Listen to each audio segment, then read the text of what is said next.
আমার আর্থিক সংকটে আমাকে শ্বশুর আমাকে তার স্ত্রী করতে চান। আমি ভয়ে কাঁপতে লাগলাম যখন আমার শ্বশুর বিভূতিবাবু বললেন, ছেলের ব্যবসা ফেল করার পর আমরা শ্বশুরের বাড়িতে উঠলাম।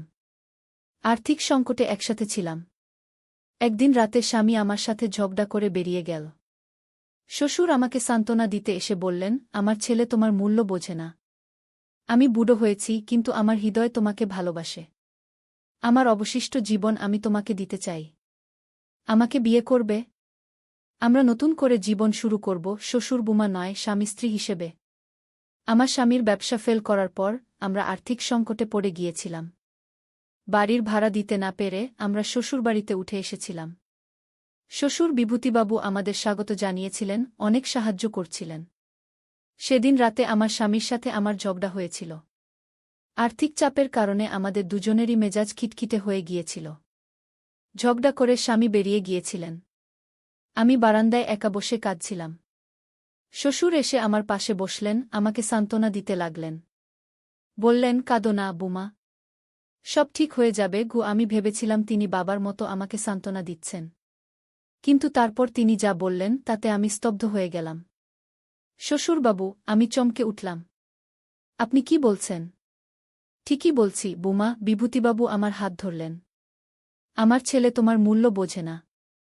দেখো কিভাবে তোমার সাথে ঝগড়া করে চলে গেল। আমি বুড়ো হয়েছি, কিন্তু আমি তোমাকে সত্যিকারের ভালোবাসা দিতে পারি গু। এই গল্পটি সম্পূর্ণ শুনলে আপনাদের পানি অটোমেটিক বের হয়ে যাবে, সো যত দ্রুত সম্ভব হাতের কাছে টিস্যু নিয়ে বসে পড়ো। বিছানার চাদর যেন নষ্ট না হয় সেটা সম্পূর্ণ খেয়াল রাখার অনুরোধ জানিয়ে গল্পটি এখন শুরু করব। তার আগে সর্বশেষ অনুরোধ, দয়া করে এমন পানি বের করার গল্প নিয়মিত শুনতে আমাদের চ্যানেলটি সকলেই সাবস্ক্রাইব করুন। ধন্যবাদ। হ্যালো বন্ধুরা, আমার নাম শ্রাবন্তী রায়। আমার বয়স ৪২ বছর। আমার স্বামীর নাম অনিন্দ রায়, বয়স ৪৫ বছর। আমাদের ২ সন্তান, অর্ণব আর দীপা।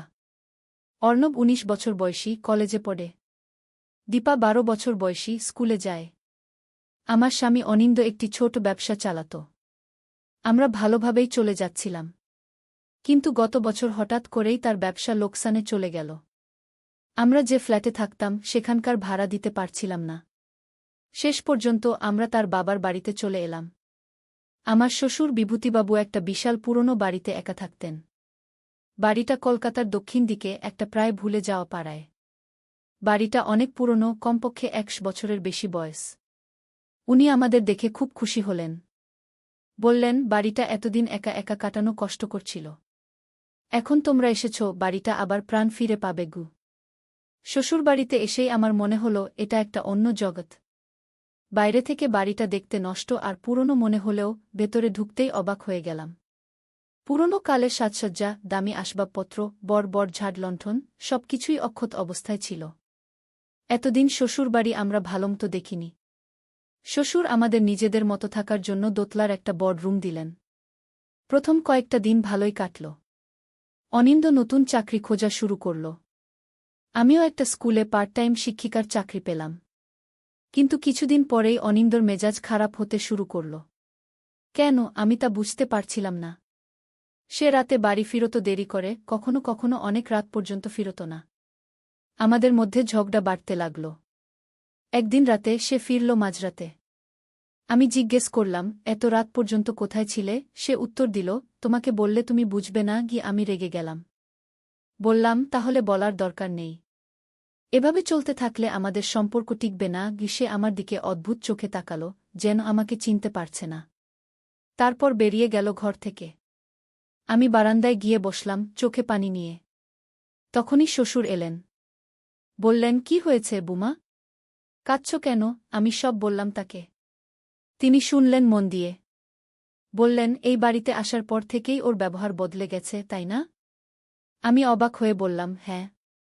কিন্তু কেন? শ্বশুর আমার হাত ধরলেন। বুমা, এই বাড়ির একটা ইতিহাস আছে যা তোমাকে বলা হয়নি। ওর মা, আমার স্ত্রী, এই বাড়িতেই নিজেকে শেষ করেছিল। ওর বয়স তখন মাত্র ১৮ বছর। ও মায়ের চেহারার কপি। হয়তো এই বাড়িতে আসার পর থেকে ওর মধ্যে সেই স্মৃতি ফিরে আসছে গু। আমি হতবাক। কিন্তু এটা তো ২০ বছর আগের কথা। এতদিন ওর কোনো সমস্যা ছিল না গি। বিভূতিবাবু চুপ করে রইলেন। তারপর বললেন, কারণ ও এই বাড়িতে সেই ঘটনার পর আর আসেনি।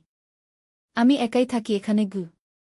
আমি বললাম, কিন্তু অনিন্দ তো বলেছিল যে আপনার সাথে সে প্রতি মাসে দেখা করত। বিভূতিবাবু বললেন, না। আমি ওকে বাইরে দেখা করতাম। ও এই বাড়িতে ফিরতে চাইত না গি। কথাটা শুনে আমার বুকের ভেতর ঠান্ডা হয়ে গেল। আমি বললাম, তাহলে এখন নিশ্চয়ই ওর জন্য খুব কঠিন সময় চলছে গু। বিভূতিবাবু বললেন, হ্যাঁ তাই। আর ও। তিনি কথা শেষ করার আগেই আমি তার চোখে একটা অদ্ভুত ভাব দেখলাম। তিনি আমার দিকে তাকিয়ে বললেন, আমার ছেলে তোমার মূল্য বোঝে না। আমি বুড়ো হয়েছি, কিন্তু আমার হৃদয় তোমাকে ভালোবাসে। আমার অবশিষ্ট জীবন আমি তোমাকে দিতে চাই। আমাকে বিয়ে করবে? আমরা নতুন করে জীবন শুরু করব, শ্বশুর বুমা নয়, স্বামী স্ত্রী হিসেবে গু। আমি স্তব্ধ হয়ে গেলাম। শ্বশুরবাবু, আপনি কি বলছেন? আমি চিৎকার করে উঠলাম। ঠিকই বলছি বুমা। তিনি আমার হাত ধরলেন আরও শক্ত করে। তার চোখের দিকে তাকাতেই আমি দেখলাম সেখানে কিছু একটা অন্য ভাব, যেন তিনি নন, অন্য কেউ আমার দিকে তাকিয়ে আছে। আমি হাত ছাড়িয়ে নিলাম। শ্বশুরবাবু, আপনি ঠিক আছেন তো? আমি কয়েক পা পিছিয়ে গেলাম। তিনি হঠাৎ শক্ত হয়ে গেলেন, যেন কোনো অদৃশ্য শক্তি তাকে ধরে ফেলেছে। তারপর একটা অদ্ভুত হাসি ফুটল তার মুখে। চাপা গলায় বললেন, বুমা, তুমি এই বাড়ির ইতিহাস জানো না। এই বাড়ি একসময় আমাদের ছিল না গি। আমি অবাক হয়ে বললাম, মানে? আপনার পূর্বপুরুষদের নয়? তিনি মাথা নাড়লেন। না। এই বাড়ি অন্য এক পরিবারের ছিল। সেই পরিবারের শেষ সদস্য ছিল রুদ্রাণী দেবী। তিনি একজন তন্ত্রসাধিকা ছিলেন। ৭ বছর আগে আমার বাবা এই বাড়ি কিনেছিলেন তার কাছ থেকে। কিন্তু কয়েক মাসের মধ্যেই অদ্ভুত ঘটনা ঘটতে শুরু করল গু। আমি ভয়ে ভয়ে জিজ্ঞেস করলাম, কি ধরনের ঘটনা? লোকে দেখত রুদ্রাণী দেবী এখনও বাড়িতে ঘুরে বেড়াচ্ছেন, যদিও তিনি আর ইহজগতে ছিলেন না। আমার মা দেখেছিলেন তাকে, আমার বাবাও। কিন্তু তারা বিশ্বাস করতেন না এসব। রুদ্রাণী দেবী মারা যাওয়ার আগে বলে গিয়েছিলেন যে এই বাড়ি তিনি কখনো ছাড়বেন না। তিনি এখানেই তার তন্ত্রসাধনা করতেন গু। আমি কাঁপতে শুরু করলাম। আপনি কি বলতে চাইছেন যে গি? হ্যাঁ, তিনি মাথা নাড়লেন। রুদ্রাণী দেবী এখনও এই বাড়িতে আছেন। আর আমার মনে হয় তিনি তোমার স্বামীর উপর ভর করেছেন গু। আমি বিশ্বাস করতে পারছিলাম না। কিন্তু এটা কিভাবে সম্ভব? বুমা, এই বাড়ির তলায় একটা গোপন কক্ষ আছে। রুদ্রাণী দেবী সেখানে তার তন্ত্র সাধনা করতেন। আমার মনে হয় অনিন্দ সেই কক্ষ খুঁজে পেয়েছে গিয়ে। আমার মাথা ঘুরতে লাগল। এত বছর পরেও এমন অবিশ্বাস্য ঘটনা, আমরা কি করব এখন? বিভূতিবাবু বললেন, আমাদের সেই গোপন কক্ষ খুঁজতে হবে। সেখানে নিশ্চয়ই কিছু সূত্র আছে গু। আমি বললাম, কিন্তু এত বড় বাড়িতে কোথায় খুঁজব? আমার সন্দেহ বেসমেন্টে। তিনি বললেন, আমি কখনো সেখানে যাইনি। বাবা মা সেখানে যেতে মানা করতেন। বলতেন সেখানে নামলে আর ফিরে আসা যায় না আগে। আমি বিভূতিবাবুর দিকে তাকালাম। আমার চোখে ভয় দেখে তিনি বললেন, তুমি ভয় পেজো না। আমি তোমার সাথে আছি। আমরা একসাথে অনিন্দকে ফিরিয়ে আনব গ। সেই রাতে অনিন্দ ফিরল না। আমি শ্বশুরের কাছে শুনলাম যে আগেও নাকি এমন হয়েছে। তিনি বললেন, ও ফিরে আসবে। কিন্তু আমরা যত দেরি করব, ওর উপর রুদ্রাণী দেবীর প্রভাব তত বাড়বে গু। পরের দিন সকালে আমরা দুজনে বেসমেন্ট খুঁজতে বের হলাম। বাড়ির পিছনে একটা দরজা ছিল, যেটা সব সময় বন্ধ থাকত। বিভূতিবাবু সেটা খুললেন। ভেতরে একটা সিঁড়ি নিচের দিকে নেমে গেছে। নিচে অন্ধকার। তোমার ভয় লাগছে? তিনি জিজ্ঞেস করলেন। হ্যাঁ, আমি সত্যি কথাই বললাম। কিন্তু অনিন্দকে ফিরিয়ে আনতে হবে গ। আমরা নিচে নামতে শুরু করলাম। সিঁড়ি অনেক দূর পর্যন্ত চলে গেছে। মনে হচ্ছিল আমরা পৃথিবীর গভীরে নেমে যাচ্ছি। অবশেষে নিচে পৌঁছালাম। আমাদের সামনে একটা বড় কক্ষ। আমরা টর্চ জ্বালালাম দেখার জন্য। যা দেখলাম তাতে আমরা দুজনেই স্তব্ধ হয়ে গেলাম। কক্ষের মাঝখানে একটা বড় ষটভুজাকার চক্র আঁকা। তার চারপাশে অদ্ভুত সব চিহ্ন। দেয়ালে ঝুলছে অনেক মানুষের ছবি। সেগুলো দেখলেই গা শিউরে ওঠে। বিভূতিবাবু ধীরে ধীরে কক্ষের চারপাশে দেখতে লাগলেন। আমি কয়েক পা এগিয়ে গেলাম। হঠাৎ আমার পা কিসে যেন আটকে গেল। নিচে তাকিয়ে দেখি মেঝেতে একটা খাজ। আমি সেটা ধরে টানলাম। একটা দরজা খুলে গেল। বিভূতিবাবু, আমি ডাকলাম। তিনি এসে দেখলেন। এটা কি? তিনি অবাক হয়ে বললেন। আমরা দেখলাম নিচে আরেকটা কক্ষ। সেখানে সিঁড়ি নেমে গেছে। আমরা নামলাম নিচে। এবার যা দেখলাম তাতে শিউরে উঠলাম। সামনে একটা বিশাল আয়না। আয়নার সামনে একটা চেয়ারে বসে আছে অনিন্দ। সে আয়নায় তাকিয়ে কি যেন বলছে। আয়নার ভেতরে দেখা যাচ্ছে একটা মহিলার মুখ। তার লম্বা কালো চুল, তীক্ষ্ণ চোখ। রুদ্রাণী দেবী। বিভূতিবাবু চিৎকার করে উঠলেন। অনিন্দ ঘুরে তাকাল। তার চোখ লাল। সে চিৎকার করে উঠল, তোমরা এখানে কি করছ? বেরিয়ে যাও। আমি এগিয়ে গেলাম। অনিন্দ, তুমি কি করছ? চলো বাড়ি যাই। আমি কোথাও যাব না, সে বলল কঠিন গলায়। আমি রুদ্রাণী দেবীর সাথে থাকব। তিনি আমাকে অসীম ক্ষমতা দেবেন। তোমরা বুঝবে না গি। বিভূতিবাবু বললেন, অনিন্দ, তুমি জানো না তুমি কি করছ? রুদ্রাণী দেবী তোমাকে ব্যবহার করছেন। তিনি তোমার মাধ্যমে এই পৃথিবীতে ফিরতে চান। আয়নার ভেতরের মহিলা হাসলেন। বিভূতি, তুমি আমার পথে বাধা হজো না। আমি তোমার বাবা-মাকে যেমন আমার পথ থেকে সরিয়েছিলাম, তোমাকেও সরাব। বিভূতিবাবু চমকে উঠলেন। তুমি কি বলছ? তোমার বাবা-মা দুর্ঘটনায় মারা যাননি, রুদ্রাণী দেবী বললেন। আমি তাদের হত্যা করেছিলাম। তারা আমার সাধনায় বাধা দিচ্ছিলেন। আমি স্তব্ধ হয়ে গেলাম। বিভূতিবাবুর চোখ দিয়ে পানি পড়তে লাগল। তুমি তুমি কিভাবে পারলে? আমি যা চাই তাই পাই, রুদ্রাণী দেবী বললেন। এখন আমি এই ছেলেকে চাই। ওর মাধ্যমে আমি আবার ফিরে আসব। আমার সাধনা অসম্পূর্ণ ছিল। এবার আমি সেটা পূর্ণ করব। অনিন্দ আবার আয়নার দিকে ফিরে গেল। রুদ্রাণী দেবী কিছু একটা বলতে শুরু করলেন। যতই তিনি বলতে লাগলেন ততই আয়নার ভেতর থেকে একটা আলো বের হতে লাগল। আমি বুঝতে পারলাম এখনই কিছু একটা করতে হবে। আমি পিছনে ফিরে দেখলাম ঘরের কোণে কিছু বই রাখা আছে। আমি দৌড়ে গিয়ে একটা বই তুলে নিলাম। সেটা খুলতেই দেখলাম পাতাগুলো ভর্তি অদ্ভুত চিহ্নে। কিন্তু একটা পাতায় লেখা ছিল, আয়না ভাঙলে আত্মা মুক্তি পাবে। আমি চিৎকার করে বললাম, বিভূতিবাবু, আয়নাটা ভাঙতে হবে। বিভূতিবাবু চমকে উঠলেন। কিন্তু কিভাবে? অনিন্দ সেখানে দাঁড়িয়ে আছে। আমি তখনই পাশে রাখা একটা লোহার রড দেখতে পেলাম। হাতে নিয়ে অনিন্দর দিকে এগোলাম। অনিন্দ, আমি জানি তুমি এখনও ওখানে আছো। আমাকে সাহায্য করো। অনিন্দ ঘুরে তাকালো আমার দিকে। এক মুহূর্ত আমি তার চোখে সেই পরিচিত আলো দেখতে পেলাম। সে চিৎকার করে বলল, শ্রাবন্তী, আয়নাটা ভেঙে দাও। আমি লোহার রড দিয়ে আয়নার দিকে ছুড়ে মারলাম। কিন্তু আয়না থেকে সেটা ফিরে এলো, যেন একটা অদৃশ্য শক্তি সেটাকে আটকে দিয়েছে। রুদ্রাণী দেবী হাসতে লাগলেন। তোমরা আমাকে আটকাতে পারবে না। বিভূতিবাবু এগিয়ে এলেন। তিনি বললেন, রুদ্রাণী দেবী, আপনি আমার পরিবারের সবাইকে নিয়ে গেছেন। আর নয় বলেই তিনি অনিন্দকে ধাক্কা দিয়ে সরিয়ে দিলেন আর নিজে আয়নার সামনে দাঁড়ালেন। বাবা, না! অনিন্দ চিৎকার করে উঠল।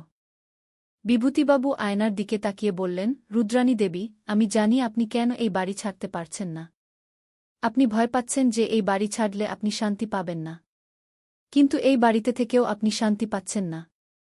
আমার কথা শুনুন। শান্তি পাওয়ার একমাত্র উপায় মুক্তি। রুদ্রাণী দেবীর চোখে এক মুহূর্ত দ্বিধা দেখা গেল। তারপর তিনি চিৎকার করে উঠলেন, না, আমি যাব না। বিভূতিবাবু তখন দৌড়ে গিয়ে দেয়ালে টাঙানো একটা প্রাচীন তলোয়ার নামালেন। সেটা নিয়ে তিনি আয়নার দিকে ছুটে গেলেন। বাবা! অনিন্দ চিৎকার করে উঠল। বিভূতিবাবু তলোয়ার দিয়ে আয়নায় আঘাত করলেন।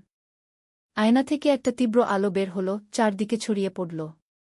চমকে উঠল সবকিছু। আমি চোখ বন্ধ করে ফেললাম।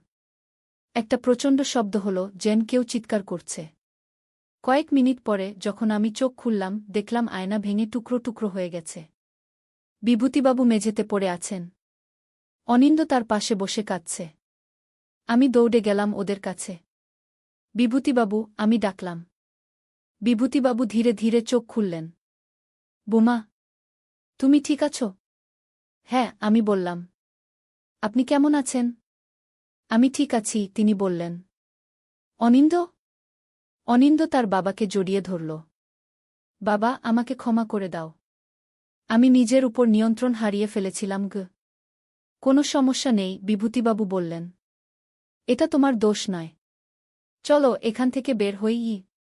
আমরা তিনজন উপরে উঠে এলাম। বেসমেন্টের দরজা বন্ধ করে দিলাম।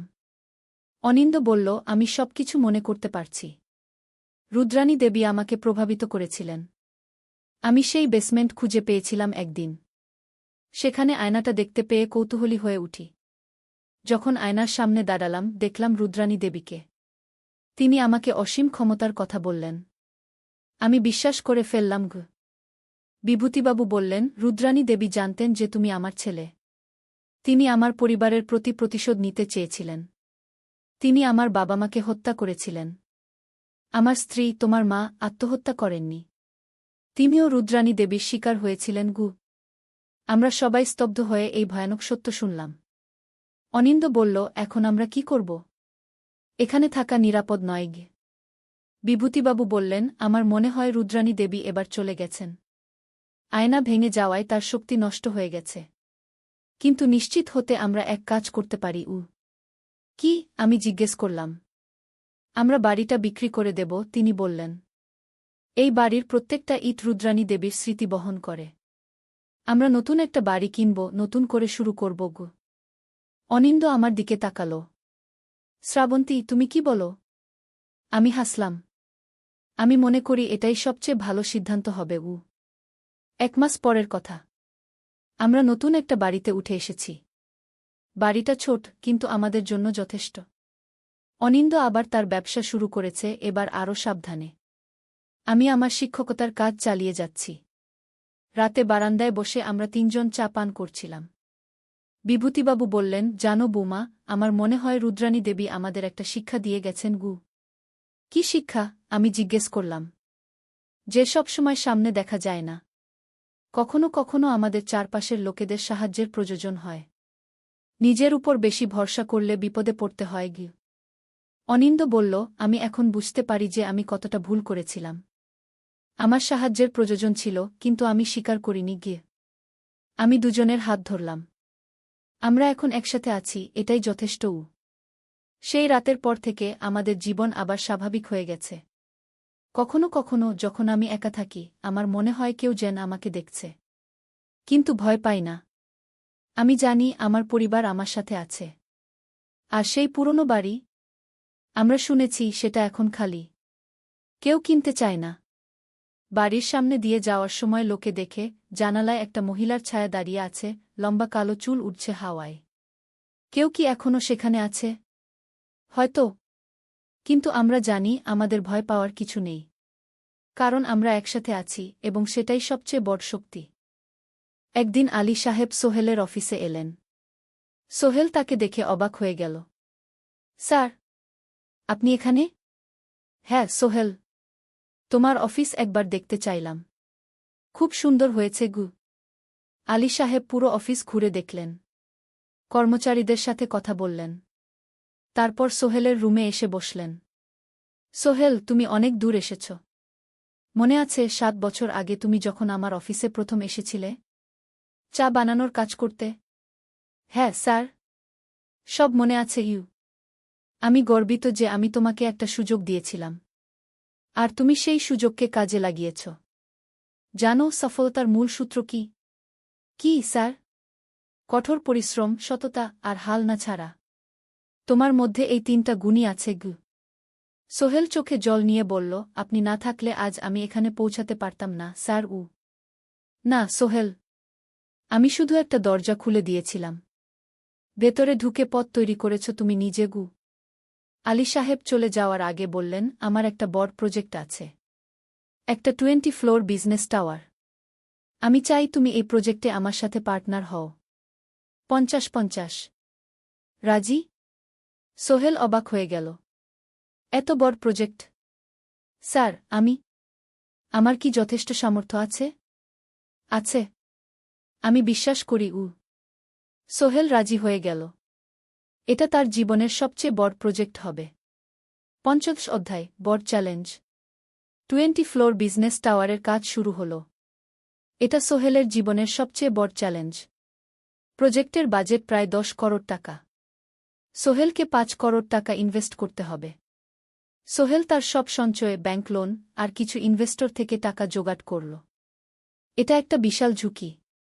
যদি প্রজেক্ট ব্যর্থ হয় সব শেষ। মিনা চিন্তিত ছিল। সোহেল, এত বড় ঝুঁকি নেওয়া ঠিক হবে? মিনা, জীবনে বড় কিছু করতে হলে ঝুঁকি নিতে হয়। আমি এই সুযোগ হাতছাড়া করতে চাই না গিয়ে। কিন্তু যদি কিছু ভুল হয়? ভুল হবে না। আমি আলী সাহেবের সাথে আছি। উনি আমাকে গাইড করবেন। প্রজেক্ট শুরু হল। প্রথম 6 মাস সব ভালোই চলছিল। কাজ সময়মতো হচ্ছে, বাজেট ঠিক আছে। কিন্তু 7 মাসের মাথায় একটা বড় সমস্যা দেখা দিল। একজন প্রধান ইনভেস্টর হঠাৎ তার টাকা ফেরত চাইলেন। তিনি অন্য একটা জরুরি কাজে টাকা লাগবে বলে জানালেন। 1 করোড় টাকা ফেরত দিতে হবে। সোহেল বিপদে পড়ে গেল। 1 করোড় টাকা এখন কোথায় পাবে? প্রজেক্টে সব টাকা ঢেলে দিয়েছে। সে আলী সাহেবের সাথে কথা বলল। আলী সাহেব বললেন, চিন্তা করো না, আমি ব্যবস্থা করছি। কিন্তু আলী সাহেবও বড় একটা প্রজেক্টে আটকে আছেন। তার হাতে লিকুইড ক্যাশ নেই। সোহেল অন্য ব্যাংক থেকে লোন নেওয়ার চেষ্টা করল। কিন্তু ব্যাংক বলল, ইতিমধ্যে তার অনেক লোন আছে, নতুন লোন দিতে পারবে না। সোহেল রাতে ঘুমাতে পারছিল না। খাওয়া দাওয়া বন্ধ করে দিয়েছিল। মিনা তাকে দেখে খুব চিন্তিত হয়ে গেল। সোহেল, প্লিজ নিজেকে এভাবে শেষ করে ফেলো না। কোনো একটা রাস্তা বের হবেই কি। কিন্তু সোহেল কোনো রাস্তা দেখতে পাচ্ছিল না। ইনভেস্টর 15 দিন সময় দিয়েছে। 15 দিনের মধ্যে টাকা ফেরত না দিলে তিনি আইনি ব্যবস্থা নেবেন। 10 দিন কেটে গেল। সোহেল কোনো সমাধান খুঁজে পেল না। সে প্রায় হাল ছেড়ে দিয়েছিল। 11 দিনের দিন একটা অপ্রত্যাশিত ঘটনা ঘটল। জাহিদ ভাই, সোহেলের পুরনো সহকর্মী, তার অফিসে এলেন। জাহিদ ভাই এখন একটা রিয়েল এস্টেট কোম্পানিতে সিনিয়র ম্যানেজার। সোহেল, আমি তোমার সমস্যার কথা শুনেছি গু। হ্যাঁ ভাই, আমি বিপদে পড়েছি গু। আমি তোমাকে সাহায্য করতে চাই। আমার কিছু সঞ্চয় আছে। 5 লাখ টাকা। তুমি নাও। সোহেল চোখে জল নিয়ে বলল, ভাই আমি কিছু বলার দরকার নেই। তুমি আমাকে অনেক কিছু শিখিয়েছ। তোমার কাছ থেকে পরিশ্রম আর সততা শিখেছি। এখন আমার পালা তোমাকে সাহায্য করার। জাহিদ ভাই চলে যাওয়ার পর আরও 2 জন এলো। একজন সোহেলের পুরনো ক্লায়েন্ট, আরেকজন তার কর্মচারী। 2 জন মিলে আরও 8 লাখ টাকা দিল। করিম মামা 20 লাখ টাকা ব্যবস্থা করলেন। তার কিছু বন্ধুদের কাছ থেকে ধার করে। মিনা তার সব গয়না বিক্রি করে 10 লাখ টাকা দিল। সবাই মিলে প্রায় 45 লাখ টাকা জোগাড় হল। বাকি 65 লাখ টাকা সোহেল তার অফিসের সব অ্যাসেট বিক্রি করে আর একটা প্রাইভেট ফিন্যান্স কোম্পানি থেকে উচ্চ সুদে লোন নিয়ে ব্যবস্থা করল। ঠিক 14 দিনের দিন সোহেল ইনভেস্টরকে 1 করোড় টাকা ফেরত দিল। ইনভেস্টর টাকা নিয়ে চলে গেলেন। সোহেল তার অফিসে ফিরে এসে চেয়ারে বসে কাঁদল। এত চাপ, এত টেনশন, সব যেন একসাথে বের হয়ে এলো। মিনা এসে তাকে জড়িয়ে ধরল। আমরা পেরেছি সোহেল, আমরা পেরেছি গু। ষোড়শ অধ্যায়, পুনরুদ্ধার। এই ঘটনার পর সোহেল আরও সাবধান হয়ে গেল। সে বুঝল, ব্যবসায় শুধু সাহস নয়, বুদ্ধিও লাগে। ঝুঁকি নিতে হয়, কিন্তু হিসাব করে। প্রজেক্ট চলতে থাকল। এবার সোহেল আরও সতর্কতার সাথে সবকিছু পরিচালনা করল। প্রতিটা খরচ হিসাব করল, প্রতিটা সিদ্ধান্ত ভেবেচিন্তে নিল। আরও 1 বছর পর 20 ফ্লোর বিজনেস টাওয়ার সম্পন্ন হল। চমৎকার বিল্ডিং। শহরের অন্যতম সুন্দর ভবন। বিল্ডিংয়ের উদ্বোধন অনুষ্ঠানে শহরের মেয়র এলেন। অনেক ব্যবসায়ী, সাংবাদিক এল। সোহেলের নাম পত্রিকায় ছাপা হল। স্বপ্নের শহরে এক তরুণ উদ্যোক্তার সফলতার গল্প। প্রজেক্ট থেকে সোহেলের লাভ হল প্রায় 2 করোড় টাকা। এই টাকা দিয়ে সে সব ঋণ শোধ করল। জাহিদ ভাইয়ের টাকা ফেরত দিল। করিম মামার ঋণ শোধ করল। যারা সাহায্য করেছিল সবাইকে টাকা ফেরত দিল। মিনার জন্য নতুন গয়না কিনল। আরও সুন্দর। তার মাকে গ্রামে একটা নতুন পাকা বাড়ি বানিয়ে দিল। মা কাঁদতে কাঁদতে বললেন, তোর বাবা বেঁচে থাকলে কত খুশি হতো। তুই আমার সব স্বপ্ন পূরণ করেছিস গে। সোহেল নিজেদের জন্য একটা ফ্ল্যাট কিনল। 4 রুমের ফ্ল্যাট, সমুদ্রের কাছে। এখন আর ভাড়া বাড়িতে থাকতে হয় না। সপ্তদশ অধ্যায়, প্রতিদান। সোহেল এখন একজন প্রতিষ্ঠিত উদ্যোক্তা। কিন্তু সে তার শেখ ভোলেনি। যে গ্রাম থেকে সে এসেছে, যারা তাকে সাহায্য করেছে, কাউকেই ভোলেনি। সে তার গ্রামে একটা স্কুল বানিয়ে দিল। সোহেল ফাউন্ডেশন স্কুলকে গরিব ছেলেমেয়েরা ফ্রিতে পড়তে পারবে। ভালো শিক্ষক নিযোগ দিল। ভালো পড়াশোনার ব্যবস্থা করল। শহরে একটা ফ্রি মেডিকেল ক্লিনিক খুলল। গরিব মানুষরা ফ্রিতে চিকিৎসা পাবে। প্রতি বছর 10 জন মেধাবী কিন্তু গরিব ছাত্রছাত্রীকে স্কলারশিপ দেওয়া শুরু করল। তারা বিনামূল্যে পড়াশোনা করতে পারবে। একদিন একটা টিভি চ্যানেল সোহেলের ইন্টারভিউ নিতে এলো। আপনার সফলতার গোপন সূত্র কি? সোহেল একটু ভেবে বলল, কঠোর পরিশ্রম, সততা আর হাল না ছাড়া। এই 3টা জিনিস যদি কারো মধ্যে থাকে, সে যে কোনো কিছু অর্জন করতে পারে। আর সবচেয়ে বড় কথা, যারা আমাকে সাহায্য করেছে তাদের ছাড়া আমি কিছুই না। একা কেউ সফল হতে পারে না। আপনার পরবর্তী স্বপ্ন কি? আমি চাই আরও মানুষকে সাহায্য করতে। আমার মতো যারা গ্রাম থেকে শহরে আসে তাদের জন্য একটা ট্রেনিং সেন্টার খুলব। তারা সেখানে বিভিন্ন স্কিল শিখতে পারবে, চাকরি পাবে, নিজের পায়ে দাঁড়াতে পারবে। অষ্টাদশ অধ্যায়, নতুন প্রজন্ম। আরও 5 বছর কেটে গেল। সোহেল এখন 45 বছরের। তার মেয়ে সারা এখন 9 বছরের। স্কুলে ক্লাস 4-এ পড়ে। খুব মেধাবী মেয়ে। একদিন সারা বাবাকে জিজ্ঞেস করল, বাবা, তুমি কিভাবে এত বড় হলে? আমার বন্ধুরা বলে তুমি একজন সফল মানুষ গো। সোহেল তাকে কোলে নিয়ে বসল। বাবা, তুমি জানো, তোমার দাদু ছিলেন একজন স্কুল শিক্ষক। খুব সৎ মানুষ। কিন্তু আমরা গরিব ছিলাম। আমি রিকশা চালাতাম। রিকশা? সত্যি? হ্যাঁ। তারপর আমি এই শহরে এলাম। অনেক কষ্ট করেছি। কিন্তু হাল ছাড়িনি। মানুষ আমাকে সাহায্য করেছে। আর আমি কঠোর পরিশ্রম করেছি। বাবা, আমিও কি তোমার মতো হতে পারব? অবশ্যই পারবে বাবা। তবে মনে রেখো, সফলতা মানে শুধু টাকা পয়সা না। সফলতা মানে ভালো মানুষ হওয়া, অন্যদের সাহায্য করা, সৎ থাকা। সারা মাথা নাড়ল। আমি ভালো মানুষ হব বাবা। সোহেল তার মেয়েকে জড়িয়ে ধরল। মনে মনে ভাবল, তার জীবনের সব কষ্ট সার্থক হয়েছে। মিনা রান্নাঘর থেকে ডাকল, খাবার তৈরি। এসো। সোহেল সারাকে নিয়ে ডাইনিং টেবিলে গেল। ঋতু এসেছে। সে এখন বিয়ে করেছে, তার একটা ছেলে হয়েছে। সোহেলের মা মাঝে মাঝে চট্টগ্রামে বেড়াতে আসেন। আজও এসেছেন। সবাই মিলে খেতে বসল। হাসিগল্পে ভরা পরিবার। সোহেল তাকাল তার মায়ের দিকে, মিনার দিকে, সারার দিকে, ঋতুর দিকে। মনে হল, জীবনে আর কি চাই? খাওয়া শেষে সবাই বসে রইল। গল্প করছিল। হঠাৎ সোহেলের ফোন বাজল। অফিস থেকে। একটা জরুরি বিষয়। সোহেল ফোন রেখে দিয়ে মিনাকে বলল, একটা নতুন প্রজেক্টের প্রস্তাব এসেছে। একটা এতিমখানা বানানোর কাজ। সরকারি প্রজেক্ট। তুমি নেবে? অবশ্যই। এটা আমার স্বপ্নের প্রজেক্ট। যেসব বাচ্চাদের বাবা মা নেই, তাদের জন্য একটা সুন্দর জায়গা। মিনা হাসল। তুমি কখনো বদলাও না। এখনো অন্যদের কথা ভাবো। এটাই তো জীবন মিনা। শুধু নিজের জন্য বাঁচলে কি হবে? 49 অধ্যায়, উত্তরাধিকার। 10 বছর আরও কেটে গেল। সোহেল এখন 55 বছরের। তার চুলে পাক ধরেছে। কিন্তু শক্তি এখনো আগের মতোই। সারা এখন 19 বছরের। সে বিশ্ববিদ্যালয়ে ইঞ্জিনিয়ারিং পড়ছে। সে চায় বাবার মতো কনস্ট্রাকশন ইন্ডাস্ট্রিতে কাজ করতে। একদিন সারা বাবাকে বলল, বাবা, আমি তোমার কোম্পানিতে কাজ করতে চাই। এখনো তো তোর পড়াশোনা বাকি। জানি। কিন্তু আমি এখন থেকেই শিখতে চাই। ছুটির দিনে তোমার সাথে সাইটে যেতে চাই। দেখতে চাই কিভাবে কাজ হয়। সোহেল খুশি হয়ে গেল। তার মেয়ে তার পথ অনুসরণ করতে চায়। ঠিক আছে। কিন্তু শর্ত হলো, তোকে সবকিছু নিজ থেকে শিখতে হবে। কোনো স্পেশাল ট্রিটমেন্ট পাবি না। আমি তো তাই চাই বাবাগু।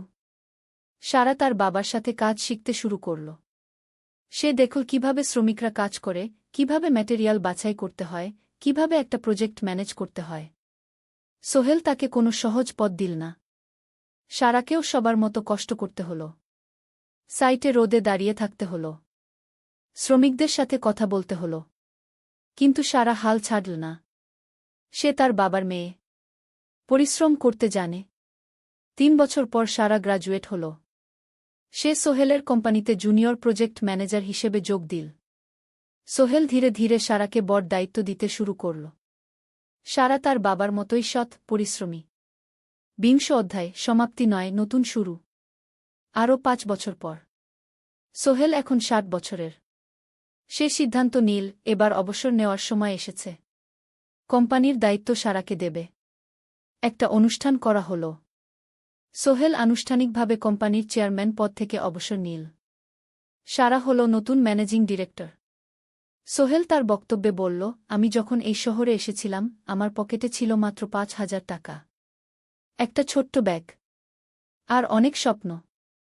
আজ 40 বছর পর আমি পেছনে ফিরে তাকাই, দেখি একটা দীর্ঘ পথ। সেই পথে অনেক কষ্ট ছিল, অনেক বাধা ছিল, কিন্তু ছিল অনেক ভালোবাসাও, অনেক মানুষের সাহায্যও। আমি বিশ্বাস করি সফলতা একা আসে না। এটা আসে অনেক মানুষের সমর্থন, ভালোবাসা আর বিশ্বাস নিয়ে। আমি যা কিছু অর্জন করেছি তা আমার একার না। এটা আমার পরিবারের, আমার কর্মচারীদের, আমার বন্ধুদের, সবার। আজ আমি আমার মেয়ে সারার হাতে এই দায়িত্ব তুলে দিচ্ছি। আমি জানি সে আমার চেয়ে ভালো করবে, কারণ সে শিখেছে আমার ভুল থেকে, আমার অভিজ্ঞতা থেকে। অনুষ্ঠান শেষ হল। সবাই চলে গেল। সোহেল আর মিনা অফিসে একা দাঁড়িয়ে রইল। মিনা, মনে আছে আমরা প্রথম কখন দেখা হয়েছিলাম? হ্যাঁ, তোমার সেই ছোট্ট মুদি দোকানে। তুমি বিস্কুট কিনতে এসেছিলে। কে ভেবেছিল সেই দিন থেকে আমাদের এই পর্যস্বপ্নের শহর। প্রথম অধ্যায়, যাত্রা শুরু। সকাল 7টা বেজে গেছে। ঢাকার কমলাপুর রেলস্টেশনে মানুষের ভিড়। চারদিকে চা বিস্কুট বিক্রেতাদের চিৎকার, ট্রেনের হর্ন আর যাত্রীদের কোলাহল। এই বিশাল ভিড়ের মধ্যে একটা ছোট্ট ব্যাগ হাতে দাঁড়িয়ে আছে সোহেল। বয়স মাত্র 22। গায়ের রং শ্যামলা, চোখে স্বপ্নের ঝিলিক। ভাইজা, চট্টগ্রামের টিকিট আছে? সোহেল টিকিট কাউন্টারের সামনে দাঁড়িয়ে জিজ্ঞেস করল। আছে। 30 টাকা। কাউন্টারের লোকটা উত্তর দিল। সোহেল তার পকেট থেকে টাকা বের করল। মোট 5,000 টাকা। এই টাকা সে জমিয়েছে গত 3 বছরে রিকশা চালিয়ে। তার স্বপ্ন ছিল চট্টগ্রাম গিয়ে একটা ভালো চাকরি পাওয়া। গ্রামে আর থাকতে চায় না সে। বাবা মারা গেছেন 10 বছর আগে। মা আর ছোট বোন ঋতুকে নিয়ে সংসার চালাচ্ছিল রিকশা চালিয়ে। কিন্তু এভাবে তো আর সারা জীবন চলবে না। টিকিট কেটে সোহেল প্ল্যাটফর্মে এল। ট্রেন ছাড়বে আর মাত্র 15 মিনিট পরে। সে একটা বেঞ্চে বসে পড়ল। ব্যাগটা বুকের কাছে চেপে ধরল। এই ব্যাগে আছে তার সব সম্পদ, কিছু কাপড়, একটা ছোট্ট ফটো ফ্রেমে বাবা মায়ের ছবি, আর কিছু টাকা। কোথায় যাচ্ছেন? পাশে বসা একজন বয়স্ক মানুষ জিজ্ঞেস করলেন। চট্টগ্রাম কাকা। চাকরি খুঁজতে যাচ্ছি। কে? সোহেল বিনয়ের সাথে উত্তর দিল। ভালো, তবে শহরে সাবধানে থাকবেন। শহর মানে অনেক সুযোগ, কিন্তু অনেক ফাঁদও আছে। বয়স্ক লোকটা বললেন। সোহেল মাথা নাড়ল। সে জানে শহরের জীবন সহজ না, কিন্তু তার কোনো বিকল্প নেই। গ্রামে রিকশা চালিয়ে মাসে 3,500 টাকা আয় হতো। তার মধ্যে সংসার চালাতে হতো, বোনের স্কুলের খরচ দিতে হতো, মায়ের ওষুধের খরচ দিতে হতো। কিছুই বাঁচত না। আর এই জীবন থেকে বেরোনোর একটাই পথ, শহরে গিয়ে ভালো কাজ খুঁজে নেওয়া। সোহেল মনে মনে ভাবল তার বাবার কথা। বাবা ছিলেন একজন স্কুল শিক্ষক। খুব সৎ মানুষ ছিলেন। সবসময় বলতেন, সোহেল, তুই লেখাপড়া শিখে বড় মানুষ হবি। আমাদের পরিবারে আর কেউ বড় চাকরি করেনি, তুই করবি। কিন্তু বাবা যখন মারা গেলেন তখন সোহেল মাত্র এসএসসি পরীক্ষা দিয়েছে।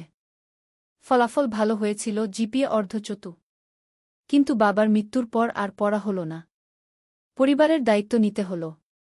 ট্রেন ছাড়ল। সোহেল জানালার পাশে বসে বাইরে তাকাল। ধানক্ষেত, নদী, ছোট ছোট গ্রাম, সব পেছনে ফেলে ট্রেন এগিয়ে চল। সোহেলের মনে হল সে যেন তার পুরনো জীবনটাকেও পেছনে ফেলে আসছে। ট্রেনে একজন হকার এসে চা বিক্রি করছিল। সোহেল একটা চা কিনল। 10 টাকা। চা খেতে খেতে সে ভাবছিল, চট্টগ্রাম পৌঁছে কি হবে? করিম মামা তাকে সাহায্য করবেন তো? চাকরি পাওয়া যাবে তো? করিম মামা আসলে সোহেলের খুব দূর সম্পর্কের মামা। সোহেলের দাদির বোনের ছেলে। অনেক বছর আগে গ্রাম ছেড়ে চট্টগ্রামে চলে গিয়েছিলেন। সেখানে একটা কনস্ট্রাকশন কোম্পানিতে কাজ করেন। বছরে একবার দুবার গ্রামে আসতেন। গত বছর যখন এসেছিলেন তখন সোহেলের মাকে বলেছিলেন সোহেলকে চট্টগ্রাম পাঠান, আমি একটা কাজের ব্যবস্থা করে দেব। সেই কথাতেই ভরসা করে সোহেল আজ এই যাত্রা। দ্বিতীয় অধ্যায়, নতুন শহর। চট্টগ্রাম পৌঁছাতে প্রায় 6 ঘণ্টা লেগে গেল। দুপুর 1টা বাজে। সোহেল স্টেশন থেকে বের হয়ে শহরের রাস্তায় দাঁড়াল। কি বিশাল শহর! এত গাড়ি, এত মানুষ। চারদিকে উঁচু উঁচু বিল্ডিং, দোকানপাট, মানুষের ভিড়। সোহেল কিছুক্ষণ দাঁড়িয়ে থাকল সব কিছু দেখতে দেখতে। তার মনে হচ্ছিল সে যেন অন্য কোনো পৃথিবীতে এসে পড়েছে। তার পকেটে একটা ছোট্ট কাগজ আছে। সেখানে লেখা একটা ঠিকানা, করিম মিয়া, বাড়ি নং 23, রোড নং 5, আগ্রাবাদ, চট্টগ্রামকে। সোহেল একটা রিকশা ডাকল।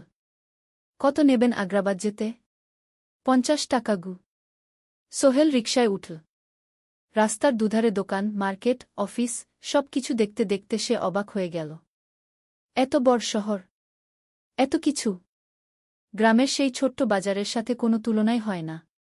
প্রায় আধা ঘণ্টা পর রিকশা একটা পুরনো বাড়ির সামনে থামল। 3 তলা বাড়ি, কিন্তু রং উঠে গেছে। সিঁড়ি দিয়ে উঠে 3য় তলায় করিম মামার ফ্ল্যাটে নক করল। দরজা খুলল এক মধ্যবয়সী মহিলা। কে? আসসালামু আলাইকুম আপা। আমি সোহেল। নোয়াখালীর গ্রাম থেকে এসেছি। করিম মামা বাড়িতে আছেন? মহিলা তাকে মাথা থেকে পা পর্যন্ত দেখল। করিম তো অফিসে গেছে। তুমি কে? কোথা থেকে এসেছ? সোহেল সব খুলে বলল। মহিলা তাকে ভেতরে ঢুকতে দিল। বসো। করিম সন্ধ্যায় ফিরবে গু। ফ্ল্যাটটা ছোট। 2টো রুম, একটা ছোট্ট রান্নাঘর আর একটা বাথরুম। কিন্তু সোহেলের কাছে খুব সুন্দর লাগল। গ্রামের সেই টিনের ঘরের চেয়ে তো অনেক ভালো। মহিলা তার নাম জানাল সালমা। করিম মামার স্ত্রী। তাদের 2টো ছেলে, একজন ক্লাস 8-এ পড়ে, আরেকজন ক্লাস 5-এ। খেয়েছ? সালমা আপা জিজ্ঞেস করল। না আপা গু। অপেক্ষা করো। ভাত আছে, মাছ আছে। খাও। সোহেল প্রথমে রাজি হতে চাইল না, কিন্তু খুব খিদে পেয়েছিল। সকাল থেকে শুধু একটা চা আর বিস্কুট খেয়েছে। খাওয়া দাওয়ার পর সোহেল বসে রইল। সালমা আপা তাকে গল্প করতে লাগল। তোমার মা কেমন আছেন? তোমার বোন? ভালো আছে আপা। মার একটু গেটে বাত আছে। ওষুধ খাচ্ছেন। বোন স্কুলে পড়ে কু। তুমি কি করতে চাও এখানে? চাকরি খুঁজছি আপা। যে কোনো কাজ করব। বাসায় মা আর বোনকে টাকা পাঠাতে হবে। সালমা আপা মাথা নাড়ল। করিম তোমার জন্য কিছু একটা করবে। সে ভালো মানুষ গ। সারাদিন অপেক্ষা করু সোহেল। সন্ধ্যা 6টায় করিম মামা ফিরলেন। 50-এর কাছাকাছি বয়স, কালো রঙের প্যান্ট শার্ট পরা, হাতে একটা ব্যাগ। আরে সোহেল, কবে এলি? করিম মামা খুশি হয়ে বললেন। আজ সকালে মামা গু। করিম মামা তাকে জড়িয়ে ধরলেন। অনেকদিন পর দেখলাম। কেমন আছিস? ভালো আছি মামা গি। ভালো করেছিস এসে। এখানে অনেক সুযোগ আছে। তোর জন্য একটা কাজের ব্যবস্থা করে দেব। তবে প্রথমে কয়েকদিন এখানে থাক। শহরটা একটু চিনে নে। তারপর কাজে যোগ দিবি। সোহেলের মনে আসার আলো জ্বল। সে ভাবল হয়তো তার ভাগ্য এবার পাল্টাবে। 3য় অধ্যায়, প্রথম চাকরি। 1 সপ্তাহ পরে করিম মামা সোহেলকে তার কোম্পানিতে নিয়ে গেলেন। কোম্পানির নাম আলামিন কনস্ট্রাকশন। অফিসটা শহরের কেন্দ্রে 5 তলা একটা বিল্ডিংয়ের দোতলায়। মালিক আলী সাহেব। 50-এর কাছাকাছি বয়স, মোটা চেহারা, চোখে সোনার ফ্রেমের চশমা। বড়লোক মানুষ, কিন্তু খুব কড়া। এই ছেলেটাকে কি কাজে লাগাবেন? আলী সাহেব করিম মামাকে জিজ্ঞেস করলেন। স্যার, ও আমার আত্মীয়। গ্রাম থেকে এসেছে। খুব পরিশ্রমী। যে কোনো কাজে লাগাতে পারেন। আলী সাহেব সোহেলের দিকে তাকালেন। তুমি কি পড়েছ?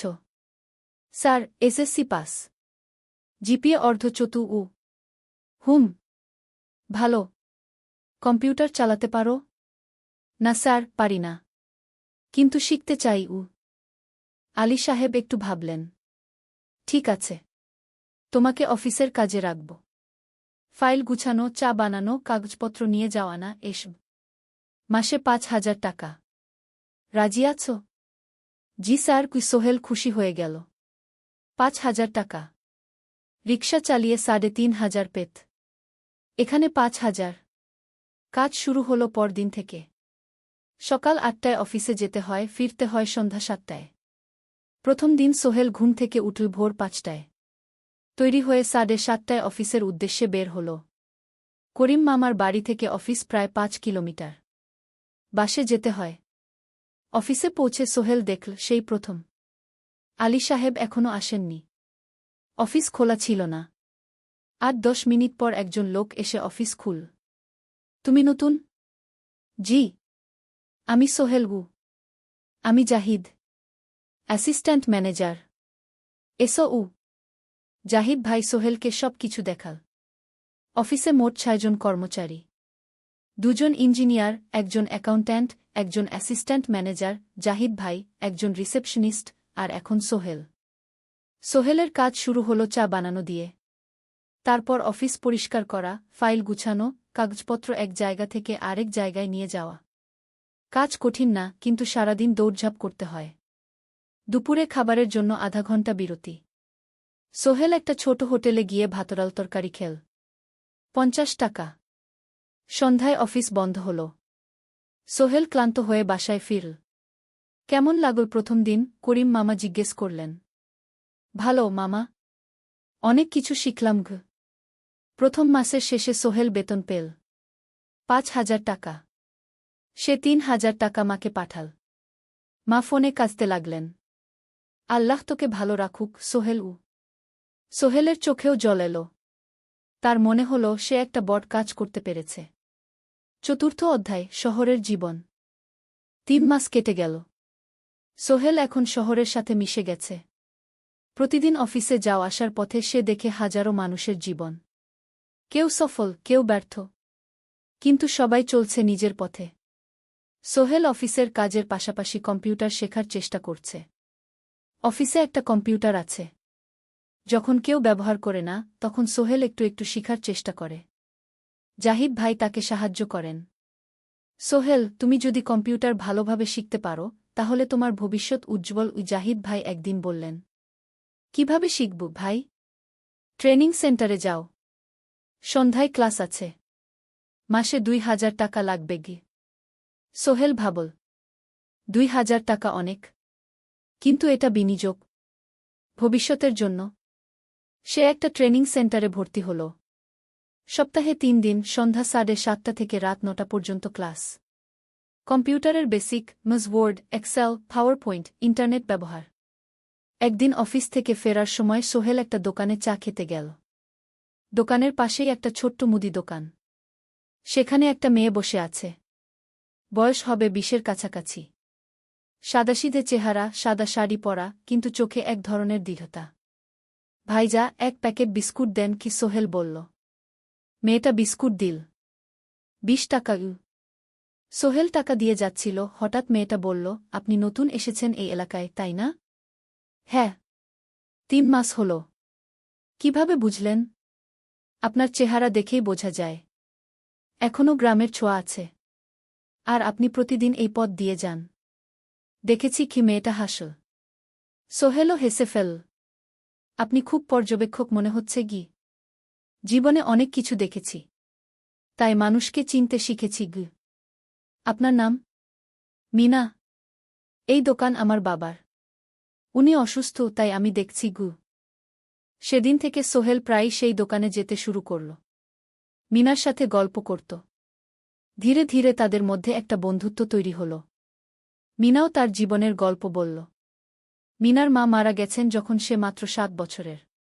বাবা আব্দুল হামিদ একা হাতে মিনাকে বড় করেছেন। মুদি দোকান দিয়ে সংসার চালান। মিনা কলেজে পড়ে, অনার্স 2nd ইয়ার। সকালে কলেজে যায়, দুপুরে ফিরে এসে দোকান সামলায়। বাবার হার্টের সমস্যা আছে, তাই ভারী কাজ করতে পারেন না। তোমার স্বপ্ন কি? একদিন সোহেল জিজ্ঞেস করল। গ্র্যাজুয়েশন শেষ করে একটা ভালো চাকরি করব। তারপর বাবাকে ভালো চিকিৎসা করাব। তুমি?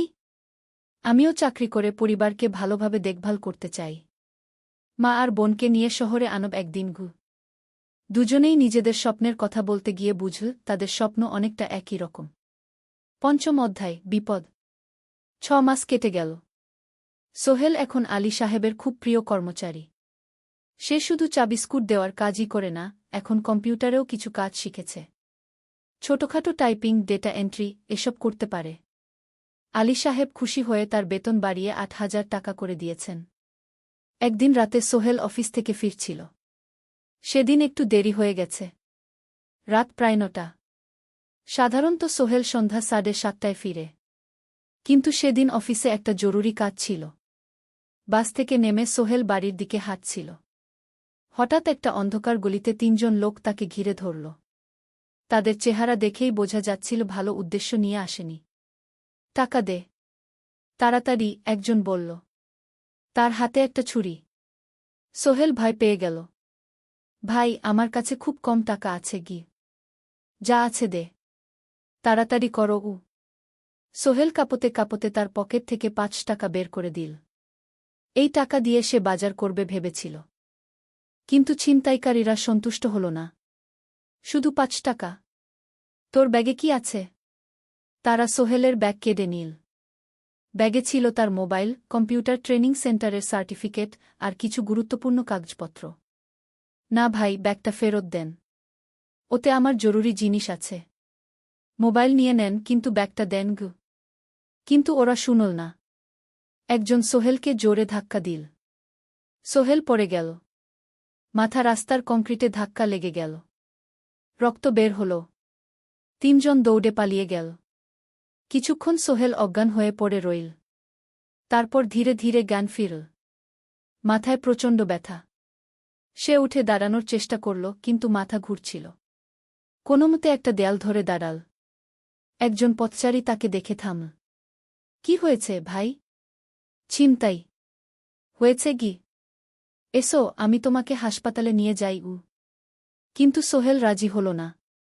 না, ঠিক আছি, বাড়ি যেতে পারব। সে কোনোমতে করিম মামার বাড়িতে পৌঁছাল। দরজা খুলেই সালমা আপা চিৎকার করে উঠলেন। ও আল্লাহ! কি হয়েছে? করিম মামা দৌড়ে এলেন। সোহেলকে ভেতরে নিয়ে গেলেন। তার মাথায় জল ঢেলে রক্ত পরিষ্কার করলেন। ক্ষতটা বেশ গভীর। হাসপাতালে যেতে হবে কি? করিম মামা বললেন। তারা একটা অটোরিকশা নিয়ে নিকটস্থ হাসপাতালে গেলেন। ডাক্তার সোহেলের মাথায় 3টা সেলাই দিলেন। বলল, 1 সপ্তাহ বিশ্রাম নিতে হবে। কোনো ভারী কাজ করা যাবে না। হাসপাতাল থেকে ফিরে সোহেল শুয়ে রইল। তার মনে হচ্ছিল সবকিছু শেষ হয়ে গেছে। মোবাইল চলে গেছে, গুরুত্বপূর্ণ কাগজপত্র চলে গেছে। এখন 1 সপ্তাহ অফিস করতে পারবে না। পরদিন সকালে করিম মামা আলী সাহেবকে ফোন করে সব জানালেন। আলী সাহেব বললেন, ঠিক আছে, সোহেল ভালো হয়ে এলে আসবে, চিন্তার কিছু নেই গি। মিনা যখন এই খবর শুনল, সে সন্ধ্যায় সোহেলকে দেখতে এলো করিম মামার বাড়িতে। সাথে এনেছিল কিছু ফল। কি হয়েছিল? মিনা চিন্তিত গলায় জিজ্ঞেস করল। সোহেল সব বলল।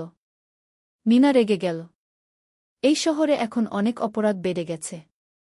পুলিশ কিছু করে না। তুমি পুলিশে রিপোর্ট করেছ? না। লাভ নেই। তবুও করা উচিত। তোমার মোবাইলটা হয়তো খুঁজে পাওয়া যাবে গি। করিম মামা সোহেলকে নিয়ে পুলিশ স্টেশনে গেলেন। জেনারেল ডায়েরি করলেন। কিন্তু পুলিশ খুব একটা আশা দিল না। দেখি কিছু করা যায় কিনা গু। সোহেল বুঝল মোবাইল আর ফিরবে না। সেই 1 সপ্তাহ সোহেলের জীবনের সবচেয়ে কঠিন সময় ছিল। সে শুধু শারীরিকভাবেই ক্ষতিগ্রস্ত হয়নি, মানসিকভাবেও ভেঙে পড়েছিল। প্রতিরাতে দুঃস্বপ্ন দেখত। সেই 3 জন ছিনতাইকারীর মুখ ভুলতে পারছিল না। মিনা প্রায় প্রতিদিন আসত।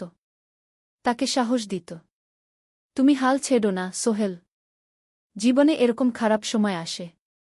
কিন্তু এটা কাটিয়ে ওঠাই হলো আসল বীরত্ব। সোহেলের মা গ্রাম থেকে ফোন করতেন। করিম মামার মোবাইল থেকে। তুই ভালো আছিস তো? সোহেল মাকে সব সত্যি বলেনি। শুধু বলেছে, হ্যাঁ মা, ভালো আছি। একটু জ্বর হয়েছিল। এখন ভালো। 1 সপ্তাহ পর সোহেল আবার অফিসে গেল। আলী সাহেব তাকে দেখে খুশি হলেন। কেমন আছো? ভালো আছি স্যার। ঠিক আছে। তবে প্রথম কয়েকদিন হালকা কাজ করবে সোহেল আবার কাজে মন দিল। কিন্তু একটা জিনিস তাকে খুব কষ্ট দিচ্ছিল, তার মোবাইল নেই। মায়ের সাথে কথা বলতে পারছে না নিয়মিত। করিম মামার মোবাইল চাইতে সংকোচ লাগে। একদিন জাহিদ ভাই তাকে ডাকলেন। সোহেল, আমার একটা পুরনো মোবাইল আছে, তুমি ব্যবহার করো? না ভাই, আমি নাও, আমার কাজে লাগছে না, তুমি রাখো সোহেল কৃতজ্ঞতায় প্রায় কেঁদে ফেল। ধন্যবাদ ভাই মোবাইল পেয়ে সোহেল প্রথমেই মাকে ফোন করল। মা খুব খুশি হলেন। এতদিন ফোন করিসনি কেন? মা, মোবাইলটা নষ্ট হয়ে গিয়েছিল, নতুন নিয়েছি মায়ের গলায় স্বস্তি ফুটে উঠল। ষষ্ঠ অধ্যায়, নতুন সুযোগ। আরও 3 মাস কেটে গেল। সোহেল পুরোপুরি সুস্থ হয়ে গেছে। তার জীবন আবার স্বাভাবিক হয়ে এসেছে। সে এখন কম্পিউটার ট্রেনিং শেষ করেছে, সার্টিফিকেট পেয়েছে। কিন্তু একটা ঘটনা তার জীবনে বড় পরিবর্তন নিয়ে এলো। একদিন সকালে আলী সাহেব তাকে ডাকলেন। সোহেল, বসো সোহেল, বস। মনে একটু ভয় লাগছিল। আলী সাহেব কি তাকে বকবেন? সোহেল, তুমি তো এখন কম্পিউটার চালাতে পারো? জি স্যার, একটু একটু শিখেছি ভালো, আমি তোমার কাজ দেখছি, তুমি খুব পরিশ্রমী আর সৎ। আমাদের কোম্পানিতে এরকম মানুষের দরকার সোহেল কিছু বুঝতে পারছিল না। আমি তোমাকে একটা সুযোগ দিতে চাই। আমাদের কোম্পানি একটা ট্রেনিং প্রোগ্রাম চালু করছে নতুন কর্মচারীদের জন্য। 6 মাসের কোর্স। কম্পিউটার অ্যাকাউন্টিং, ভবন নির্মাণের হিসাব নিকাশ, প্রজেক্ট ম্যানেজমেন্ট সব শিখবে। কোম্পানি সব খরচ দেবে। ট্রেনিংয়ের সময় তোমার বেতনও চলবে। রাজি আছো? সোহেল বিশ্বাস করতে পারছিল না। স্যার, সত্যি? আমাকে এত বড় সুযোগ দিচ্ছেন? হ্যাঁ। তুমি ভালো ছেলে, পরিশ্রমী। আমি তোমাকে এগিয়ে দিতে চাই। ভবিষ্যতে তুমি এই কোম্পানির একজন গুরুত্বপূর্ণ কর্মচারী হবে সোহেল কৃতজ্ঞতায় প্রায় কেঁদে ফেল। ধন্যবাদ স্যার, আমি কঠোর পরিশ্রম করব আমি জানি সেদিন সন্ধ্যায় সোহেল মিনার দোকানে গেল। মিনাকে খবরটা দিল। মিনা খুব খুশি হল। তার চোখে জল এসে গেল। তুমি পারবে সোহেল, আমি জানি সোহেল তার মা আর বোনকেও ফোন করে খবরটা দিল। মা কাঁদতে লাগলেন। তোর বাবা বেঁচে থাকলে কত খুশি হতো। ট্রেনিং শুরু হলো পরের মাস থেকে। প্রতিদিন সকালে 3 ঘন্টা ক্লাস, তারপর বাকি সময় অফিসের কাজ। ক্লাসে 5 জন নতুন কর্মচারী। সবাই তরুণ, উৎসাহী। শিক্ষক ছিলেন একজন অভিজ্ঞ ইঞ্জিনিয়ার। নাম রহিম স্যার। তিনি খুব ভালোভাবে সব কিছু বুঝাতেন। কম্পিউটার অ্যাকাউন্টিং, এক্সেলে জটিল ক্যালকুলেশন, প্রজেক্টের বাজেট তৈরি, সময় ব্যবস্থাপনা সব। সোহেল পুরো মনোযোগ দিয়ে শিখতে লাগল। সন্ধ্যায় বাড়ি ফিরে প্র্যাকটিস করত। করিম মামার ছেলের কাছ থেকে একটা ল্যাপটপ ধার নিত কখনো কখনো। 6 মাস পরে ট্রেনিং শেষ হল। সবাই সার্টিফিকেট পেল। আলী সাহেব একটা অনুষ্ঠান করলেন। সোহেল সেরা পারফর্মার হিসেবে একটা বিশেষ পুরস্কার পেল, 5,000 টাকা বোনাস। আলী সাহেব ঘোষণা করলেন, সোহেল, আজ থেকে তুমি আমাদের জুনিয়র অ্যাকাউন্ট অ্যাসিস্ট্যান্ট। তোমার বেতন 15,000 টাকা সোহেল অবাক হয়ে গেল। 8,000 থেকে 15,000, প্রায় দ্বিগুণ। সেদিন রাতে সোহেল ঘুমাতেই পারল না। খুশিতে, উত্তেজনায় তার চোখে ঘুম নেই। সে ভাবল তার জীবন কিভাবে বদলে যাচ্ছে। 2 বছর আগে যে রিকশা চালাত, আজ সে একটা নামকরা কোম্পানির অ্যাকাউন্ট অ্যাসিস্ট্যান্ট। 7ম অধ্যায়, প্রেম ও প্রস্তাব। 1.5 বছর হয়ে গেল সোহেলের চট্টগ্রাম আসার। সে এখন একজন সফল যুবক। তার মা গ্রামে খুব খুশি। প্রতি মাসে সোহেল 10,000 টাকা পাঠায়। ছোট বোন ঋতু এখন কলেজে ভর্তি হয়েছে সোহেলের পাঠানো টাকায়। মায়ের চিকিৎসাও ভালোভাবে হচ্ছে। মিনার সাথে সোহেলের সম্পর্ক এখন আর শুধু বন্ধুত্ব নয়। দুজন দুজনকে ভালোবাসে। কিন্তু কেউ কাউকে সরাসরি বলার সাহস পায়নি। প্রতিদিন দেখা হয়, গল্প হয়, কিন্তু সেই একটা কথা বলা হয়ে ওঠে না। একদিন শুক্রবার ছুটির দিন। সোহেল মিনাকে বলল, আজ কি একটু ঘুরতে যাবে? কোথায়? পতেঙ্গা বিচ। তুমি কি কখনো গেছ? না। কিন্তু আমার দোকান শুক্রবার। তোমার বাবা সামলাবে গু। মিনা রাজি হয়ে গেল। দুপুরে দুজনে বাস নিয়ে পতেঙ্গা গেল। সমুদ্র দেখে মিনা অবাক হয়ে গেল। কি সুন্দর! দুজনে বালিতে বসল। ঢেউয়ের শব্দ শুনতে শুনতে গল্প করছিল। হঠাৎ সোহেল বলল, মিনা, তোমার সাথে কিছু বলার ছিল। বলো। সোহেল একটা লম্বা শ্বাস নিল। তুমি জানো আমি তোমাকে ভালোবাসি। মিনা হাসল। তার চোখ ভিজে গেল। জানি। আমিও তোমাকে ভালোবাসি সোহেল। সোহেল অবাক হয়ে গেল। সত্যি? হ্যাঁ। অনেকদিন ধরেই জানি। তুমি আমার জীবনে এসে সব কিছু বদলে দিয়েছ। তোমার সাথে থাকলে আমার মনে হয় আমি যে কোনো কিছু করতে পারব। দুজনে কিছুক্ষণ চুপ করে বসে রইল। সমুদ্রের ঢেউ এসে পায়ে লাগছিল। সূর্য পশ্চিমে ঢলে পড়ছে। আকাশ লালকুমলা হয়ে গেছে। কিন্তু আমার বাবার সাথে কথা বলতে হবে কি? মিনা বলল। আমি তৈরি। যখন বলবে তখন বলব। পরের সপ্তাহে সোহেল মিনার বাবার সাথে কথা বলল। আব্দুল হামিদ সাহেব প্রথমে একটু দ্বিধা করলেন। তুমি কোনো পরিবারের ছেলে? তোমার বাবা কি করতেন? সোহেল সব সত্যি বলল। তার বাবা ছিলেন স্কুল শিক্ষক। মারা গেছেন 10 বছর আগে। মা গ্রামে থাকেন। ছোট বোন কলেজে পড়ে। তুমি নিজে কি করো? আমি আলামিন কনস্ট্রাকশন কোম্পানিতে জুনিয়র অ্যাকাউন্ট অ্যাসিস্ট্যান্ট। মাসে 15,000 টাকা বেতন। আব্দুল হামিদ সাহেব ভাবলেন। তারপর বললেন, দেখো মিনা আমার একমাত্র সন্তান। তার মা নেই। আমি একা তাকে বড় করেছি। আমি চাই মিনা একজন ভালো ছেলের সাথে বিয়ে হোক। তুমি দেখতে ভালো ছেলে মনে হচ্ছে। কিন্তু আমাকে তোমার মায়ের সাথে দেখা করতে হবে। তোমার পরিবারকে জানতে হবে। জি আঙ্কেল। আমি ব্যবস্থা করছি। সোহেল খুশিতে আটখানা। সে সেদিন রাতেই তার মাকে ফোন করল। মাকে সব বলল। মা প্রথমে অবাক হলেন। তারপর খুশি হলেন। মিনা মেয়েটা কেমন? খুব ভালো মা। তুমি দেখলে পছন্দ করবে। ঠিক আছে। আমি আর ঋতু আসছি চট্টগ্রাম। 2 সপ্তাহ পর সোহেলের মা আর বোন চট্টগ্রাম এলো। সোহেল তাদের নিয়ে মিনার বাড়িতে গেল। 2 পরিবার একসাথে বসল। মিনার বাবা সোহেলের মাকে দেখে খুশি হলেন। সোহেলের মা সহজ সরল ভদ্রমহিলা। আপনার ছেলে খুব ভালো। মিনা তাকে পছন্দ করে। আমিও রাজি। আব্দুল হামিদ সাহেব বললেন। আমার সোহেল সৎ ছেলে। মিনাকে খুব ভালোবাসে। আমি জানি ও মিনাকে সুখে রাখবে। কি? সোহেলের মা বললেন। বিয়ের তারিখ ঠিক হল 3 মাস পর। এই 3 মাসে সোহেল যথেষ্ট টাকা জমাবে। বিয়ে হবে সাদামাটা কিন্তু সুন্দর। 8ম অধ্যায়, নতুন পথ। 3 মাস কেটে গেল দ্রুত। সোহেল প্রতিদিন কঠোর পরিশ্রম করছিল। অফিসে তার কাজের প্রশংসা হচ্ছে। আলী সাহেব তাকে এখন ছোটখাটো প্রজেক্টের হিসাব দেখতে দিচ্ছেন। সোহেল তার সঞ্চিত টাকা দিয়ে বিয়ের আয়োজন করল। বিয়ে হল মিনার বাড়ির কাছের একটা কমিউনিটি সেন্টারে। খুব বেশি লোক আসেনি। 2 পরিবারের আত্মীয় স্বজন আর অফিসের কয়েকজন সহকর্মী। কিন্তু অনুষ্ঠান ছিল খুব সুন্দর। সোহেল যখন মিনাকে বিয়ের পোশাকে দেখল, তার মনে হল পৃথিবীর সবচেয়ে সুন্দর মেয়ে সে। লাল শাড়ি পরা, মুখে হালকা মেকআপ, কিন্তু তার স্বাভাবিক সৌন্দর্য ছিল আসল। বিয়ের পর সোহেল একটা ছোট্ট ফ্ল্যাট ভাড়া নিল। 2 রুমের ফ্ল্যাট, মাসে ভাড়া 5,000 টাকা। মিনা এখনও তার পড়াশোনা চালিয়ে যাচ্ছে। আরও 1 বছর বাকি গ্র্যাজুয়েশন শেষ হতে। সোহেলের মা আর বোন গ্রামে ফিরে গেল। মা বলে গেলেন, সোহেল, মিনাকে ভালো রাখিস। মেয়েরা অনেক ত্যাগ করে সংসার করতে। জানি মা। নতুন জীবন শুরু হল।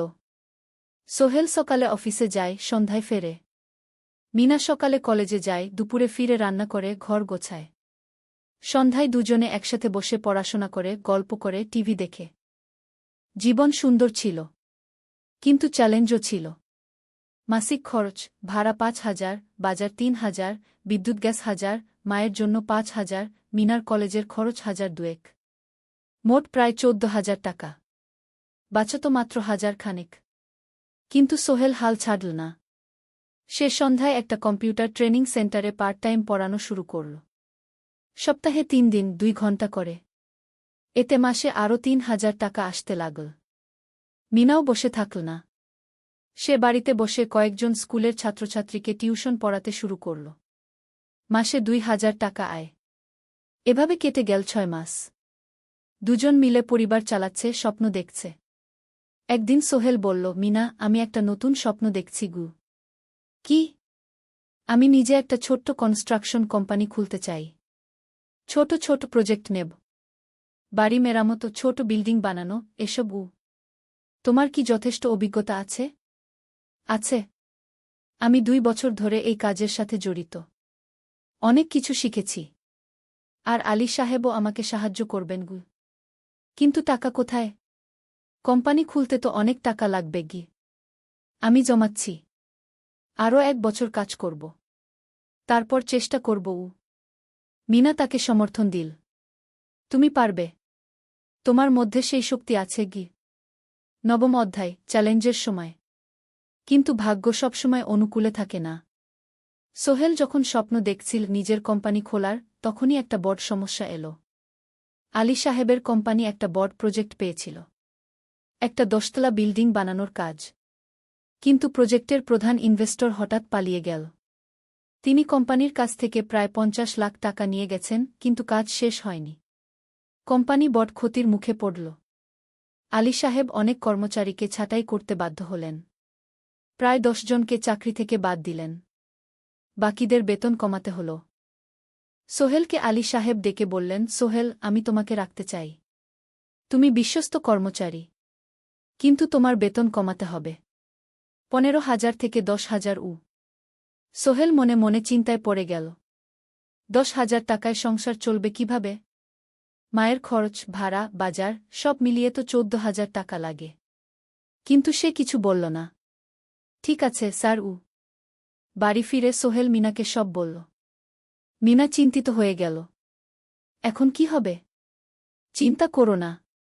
আমি পার্ট টাইম টিউশনির সময় বাড়াব। আর তুমিও বেশি করে টিউশন নাও। কিন্তু আমার তো পড়াশোনাও আছে গি। জানি। কিন্তু এখন এটাই করতে হবে গু।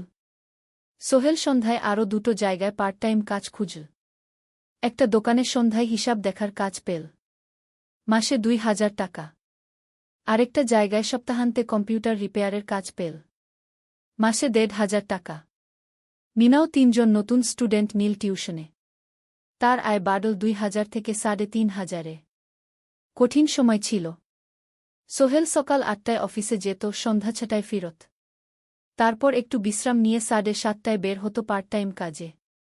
রাত ১০টায় বাড়ি ফিরত। রবি সোমবার কম্পিউটার রিপেয়ারের কাজ। মিনাও সকালে কলেজে যেত, দুপুরে ফিরে রান্না করত, তারপর বিকেলে টিউশন পড়াত। রাতে খাওয়া দাওয়ার পর পড়াশোনা করত। দুজনেরই শরীর খারাপ হতে শুরু করল। সোহেল একদিন অফিসে অজ্ঞান হয়ে পড়ে গেল। ডাক্তার দেখাতে নিয়ে গেল। ডাক্তার বলল, অতিরিক্ত পরিশ্রম। শরীরে পুষ্টির অভাব। ঠিকমতো খাচ্ছেন না মনে হচ্ছে গি। সত্যি কথা, খরচ বাঁচাতে সোহেল আর মিনা অনেক সময় কম খেত। মাংস মাছ কিনত সপ্তাহে একদিন। বাকি সময় শাকসবজি, ডাল। মিনা সোহেলকে বলল, আর নয় সোহেল। তুমি এভাবে নিজেকে শেষ করে ফেলছ। আমার পড়াশোনা বন্ধ করে দিই। আমি ফুল টাইম চাকরি করি গি। না, সোহেল জোর দিয়ে বলল। তোমার পড়াশোনা বন্ধ হবে না। আরও মাত্র ৬ মাস বাকি। তুমি গ্রাজুয়েট হবেই গু। কিন্তু তুমি। আমি ঠিক হয়ে যাব। চিন্তা করো না গে। কিন্তু পরিস্থিতি আরও খারাপ হলো যখন সোহেলের মায়ের অসুখ হল। হার্টের সমস্যা। হাসপাতালে ভর্তি করতে হল। খরচ ৫০,০০০ টাকা। সোহেলের হাতে এত টাকা কোথায়? সে করিম মামার কাছে ধার চাইল। করিম মামা ২০,০০০ টাকা দিলেন। বাকি ৩০,০০০ টাকা সোহেল একটা এনজিও থেকে ঋণ নিল। সুদের হার মাসে ২%। মায়ের চিকিৎসা হল। তিনি সুস্থ হয়ে গেলেন। কিন্তু সোহেল এখন ঋণের বোঝায় পড়ে গেল। প্রতি মাসে ৩,০০০ টাকা করে কিস্তি দিতে হবে। সেই রাতে সোহেল আর মিনা বিছানায় শুয়ে কথা বলছিল। সোহেল বলল, মিনা, আমি মনে হয় ভুল করেছি। শহরে এসে বিয়ে করে তোমাকে কষ্টে ফেলেছি গু। মিনা তার হাত ধরল। না সোহেল, তুমি ভুল করনি। জীবনে এরকম খারাপ সময় আসে, কিন্তু এটা কাটিয়ে ওঠাই হলো আসল শক্তি। আমরা একসাথে আছি, একসাথে থাকব, সবকিছু ঠিক হয়ে যাবে। মিনার কথায় সোহেল একটু সাহস পেল। হ্যাঁ, হাল ছাড়া যাবে না। 10ম অধ্যায়, আলোর দিকে। 3 মাস পরে পরিস্থিতি একটু ভালো হতে শুরু করল। আলী সাহেবের কোম্পানি একটা নতুন প্রজেক্ট পেল, একটা স্কুল বিল্ডিং বানানোর কাজ। কোম্পানি আবার স্থিতিশীল হতে শুরু করল। আলী সাহেব সোহেলকে ডেকে বললেন, সোহেল, আমি তোমার কঠোর পরিশ্রম দেখেছি। খারাপ সময়েও তুমি কোম্পানি ছেড়ে যাওনি। আমি কৃতজ্ঞ। আজ থেকে তোমার বেতন আবার 15,000 টাকা। সোহেল খুশি হয়ে গেল। ধন্যবাদ স্যার। মিনাও গ্র্যাজুয়েশন শেষ করল, ভালো ফলাফল করল। সে এখন চাকরি খুঁজছে। একদিন মিনা একটা প্রাইভেট স্কুলে শিক্ষিকার ইন্টারভিউ দিতে গেল। ইন্টারভিউ ভালো হল, তাকে নিযোগ দেওয়া হল। বেতন 12,000 টাকা। সেদিন সন্ধ্যায় দুজনে মিলে একটা ছোট্ট পার্টি করল। একটা বিরিয়ানি কিনো, কোমল পানীয় কিনো। দুজনে মিলে খেল। আমরা পেরেছি, সোহেল মিনা বলল। হ্যাঁ, আমরা পেরেছি। এখন দুজনের মিলিয়ে আয় 27,000 টাকা। খরচ চালানোর পর প্রায় 10,000 টাকা বাঁচে। সোহেল এই টাকা দিয়ে লেন শোধ করতে শুরু করল। পার্ট টাইম কাজগুলো ছেড়ে দিল। শরীরের যত্ন নেওয়া শুরু করল। আরও 6 মাস পরে সোহেলের কাছে একটা বড় সুযোগ এল। আলী সাহেব একদিন তাকে ডাকলেন। সোহেল, তুমি কি নিজের ব্যবসা করতে চাও? স্যার, আমি তোমাকে একটা ছোট্ট প্রজেক্ট দিতে চাই। একটা 3 তলা বিল্ডিংয়ের কনস্ট্রাকশন। তুমি ম্যানেজ করবে, আমি শুধু সুপারভাইজ করব। লাভের 50% তোমার। সোহেল ভাবল, এটা একটা বড় সুযোগ, কিন্তু ঝুঁকিও আছে। যদি কাজটা ভালোভাবে না হয়? স্যার, আমি চেষ্টা করব, কিন্তু যদি ভুল হয়? ভুল হবে না। আমি তোমার উপর বিশ্বাস রাখছি, তুমি পারবে। সোহেল রাজি হয়ে গেল। এই প্রজেক্ট তার জীবনে টার্নিং পয়েন্ট হতে পারে। 11 অধ্যায়, স্বপ্ন পূরণের পথে। পরের 6 মাস সোহেল খুব কঠোর পরিশ্রম করল। প্রজেক্টটা ম্যানেজ করা সহজ ছিল না। শ্রমিক নিযোগ, ম্যাটেরিয়াল কেনা, কাজের তদারকি, সময়মতো কাজ শেষ করা, সব দায়িত্ব তার। প্রথম 2 মাস খুব চাপের মধ্যে গেল। একদিন একজন শ্রমিক কাজ করতে গিয়ে আহত হল। সোহেল তাকে হাসপাতালে নিয়ে গেল, তার চিকিৎসার খরচ দিল। এতে প্রজেক্টের বাজেট একটু বাড়ল, কিন্তু সোহেল জানত এটা করা দরকার। আরেকদিন ভুল ম্যাটেরিয়াল ডেলিভারি হল। সোহেল সেগুলো ফেরত পাঠাল, সঠিক জিনিস আনাল। এতে 3 দিন দেরি হল, কিন্তু কাজের মান ঠিক রইল। মিনা তাকে সবসময় সাপোর্ট করছিল। সে এখন চাকরিতে স্থিতিশীল। স্কুলের বাচ্চারা তাকে পছন্দ করে। প্রিন্সিপাল তার কাজে খুশি। প্রজেক্ট শেষ হল 6 মাসে। সময়মতো, বাজেটের মধ্যে। বিল্ডিংয়ের মালিক খুব খুশি হলেন। তিনি আলী সাহেবকে ধন্যবাদ দিলেন। আলী সাহেব বললেন, ধন্যবাদ আমাকে না, এই ছেলেকে দিন। সোহেল পুরো প্রজেক্ট ম্যানেজ করেছে। প্রজেক্ট থেকে মোট লাভ হল 3 লাখ টাকা। সোহেল পেল 1.5 লাখ টাকা। তার জীবনে এত টাকা এই প্রথম। সে করিম মামার ঋণ শোধ করল। এনজিওর বাকি ঋণ শোধ করল। তারপর তার মাকে 50,000 টাকা পাঠাল। মা দিয়ে গ্রামের বাড়িটা একটু মেরামত করাল, বোন ঋতুর জন্য একটা ল্যাপটপ কিনল। বাকি টাকা দিয়ে সোহেল একটা ব্যাংক অ্যাকাউন্টে জমা রাখল, ভবিষ্যতের জন্য। আলী সাহেব সোহেলকে আরও 2টো প্রজেক্ট দিলেন, এবার একটু বড়। সোহেল আত্মবিশ্বাসের সাথে সেগুলোও শেষ করল। 2 বছর পরে সোহেল সিদ্ধান্ত নিল, এবার নিজের কোম্পানি খোলার সময় এসেছে। 10 অধ্যায়, নতুন শুরু। সোহেল তার সব জমানো টাকা দিয়ে একটা ছোট্ট অফিস ভাড়া নিল। 2 রুমের অফিস। একটা রুমে কাজের জায়গা, আরেকটায় ছোট্ট মিটিং রুম। অফিসের সামনে একটা বোর্ড লাগাল, Sohel construction and development. Mina তাকে সাহায্য করছিল। সে অফিসের অ্যাকাউন্টস দেখত সন্ধ্যায় স্কুল থেকে ফিরে। দুজন মিলে একটা টিম। প্রথমে ছোট ছোট কাজ নিল। বাড়ি মেরামত, দোকান সংস্কার, ছোট বিল্ডিং কনস্ট্রাকশন। কাজের মান ভালো রাখার চেষ্টা করল। সময়মতো শেষ করল। দাম ন্যায্য রাখল। ধীরে ধীরে সোহেলের সুনাম ছড়িয়ে পড়ল। মানুষ তাকে বিশ্বাস করত। তার কাছে নতুন নতুন কাজ আসতে লাগল। প্রথম বছর খুব কষ্ট হল। কখনো লাভ হতো, কখনো লস। কিন্তু সোহেল থেমে থাকল না। সে শিখতে লাগল ব্যবসা কিভাবে চালাতে হয়।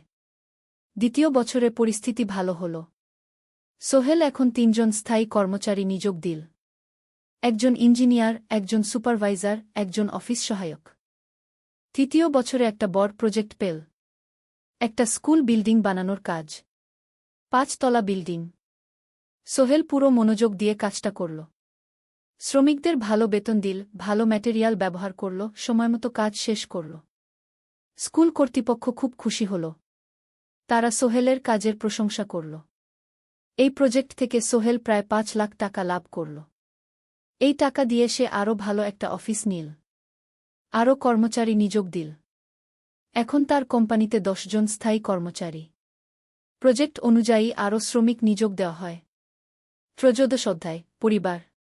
এদিকে সোহেল আর মিনার সংসারেও খুশির খবর এল। মিনা গর্ভবতী। ৯ মাস পর তাদের একটা মেয়ে হল। নাম রাখল সারা। সারা যখন জন্মাল, সোহেলের মা আর বোন চট্টগ্রামে এল।